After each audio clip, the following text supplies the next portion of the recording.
حج کے 5 دن ہیں. آپ پہلے تھوڑی دیر کے لیے جو نا، یہ جو حاجیوں پر میں نے دیکھا ہے، مینا کے دن جب قریب آنے والے ہوتے ہیں نا تو حاجی گھبرائے مل رہے ہوتے ہیں، کیا ہوگا، خیمے میں کیسے رہیں گے، رش بہت ہوگا، احرام کتنے دن پہننا پڑے گا. حج کے دن قریب آئیں تو ٹینشن میں نہیں، خوشی میں اضافہ ہونا چاہیے. سب سے پہلی بات، بہت بڑا ٹینشن ریلیز آپ کا یہ کر دیتا ہوں کہ احرام آپ نے 5 دن نہیں، صرف 2.25 دن باندھنا ہے. صرف 2.25 دن کا احرام ہے. 1.5 دن تو پہلی عمرے میں باندھ لیا تھا آپ نے، پھر کائی کی ٹینشن ہے. پہلے میں نے کہہ دیا احرام فرینڈلی ہو جاؤ، اور حج میں میکسیمم 2.5 دن کا احرام ہے، کوئی 5 دن کا احرام نہیں ہے. ٹھیک ہے، تو آدھا ٹینشن تو ویسے ریلیز ہو گیا ہوگا. اب آ جاؤ حج کے 5 دن کیا کیا ہیں. 8 ذوالحجہ، 9 ذوالحجہ، 10 ذوالحجہ، 11 اور 12. ٹھیک ہے، یہ 5 دن حج کے جو اہم مناسک ہیں وہ اس کے اندر ہیں. 8 کو ہم نے کہاں جانا ہے؟ انشاءاللہ مینا جانا ہے. کہاں جائیں گے؟ ظہر کی نماز سے پہلے مینا پہنچ جائیں، اور 5 نمازیں مینا میں پڑھنی ہیں. ظہر، عصر، مغرب، عشاء اور فجر. فجر پڑھیں گے وہ کون سا دن ہو جائے گا؟ ویری گڈ، کون سا دن ہو جائے گا؟ 9 کا دن. 8 کی ظہر سے لے کر 9 کی فجر تک ہم نے مینا میں رہنا ہے. 5 نمازیں پڑھنا مینا میں سنت ہے. اب 9 کی فجر کے بعد یاد رکھیے گا، حج کا crucial day, most important day of حج، جس کو وقوف عرفہ، اور جس کو یہ کہیں کہ وہ رکن اعظم ہے حج کا، اس کے بغیر حج ہی نہیں ہو سکتا، اور وہ ہے عرفات کا دن.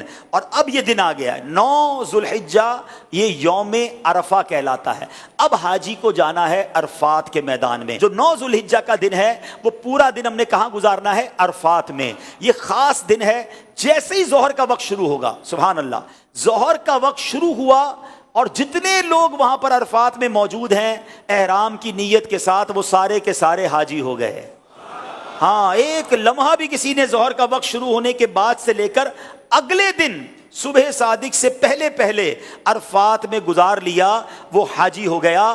ہاں، لیکن جو صبح چلا گیا ہے، یا ظہر کے وقت سے پہلے گیا، یا ظہر کے بعد بھی گیا، وہ غروب آفتاب سے پہلے باہر نہیں نکل سکتا. یہ بڑا مسئلہ ہے کہ بعض اوقات ہوتا یہ کہ دوپہر 3-4 بجے سے بعض خیمے والے کہتے چلو بھائی مزدلفہ چلنا ہے. نہیں، مغرب کا وقت ہو گیا، اب آپ آ جائیں گے مزدلفہ. یہ جو رات ہے، اللہ اکبر، بعض علماء فرماتے ہیں کہ یہ حاجی کے لیے شب قدر سے افضل رات ہے.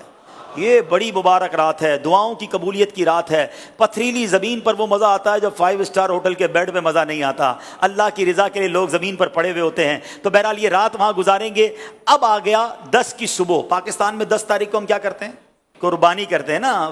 حج کا دن ہوتا ہے، عید کا دن ہوتا ہے نا. آج ہی بڑی زبردست عید مناتا ہے. 10 تاریخ کو پہلا کام ہم نے کرنا ہے کہ ہم نے رمی کرنی ہے. ہم نے شیطان کو کنکریاں مارنی ہیں.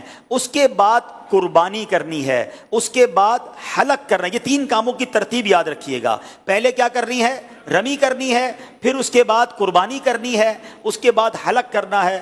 آپ احرام سے فارغ ہو گئے. ہاں، احرام تو پورا ہو گیا. ابھی تو 10 تاریخ کی صبح ہی ہوئی ہے، دوپہر ہو جائے گی زیادہ سے زیادہ. 2.5 دن میں آپ احرام سے فارغ. صرف ایک پابندی باقی ہے جو مرد و عورت کے معاملات ہیں، باقی یو آر فری ناؤ. اب اس کے بعد طواف الزیارہ کر لیں تو وہ پابندی بھی ختم ہو جائے گی.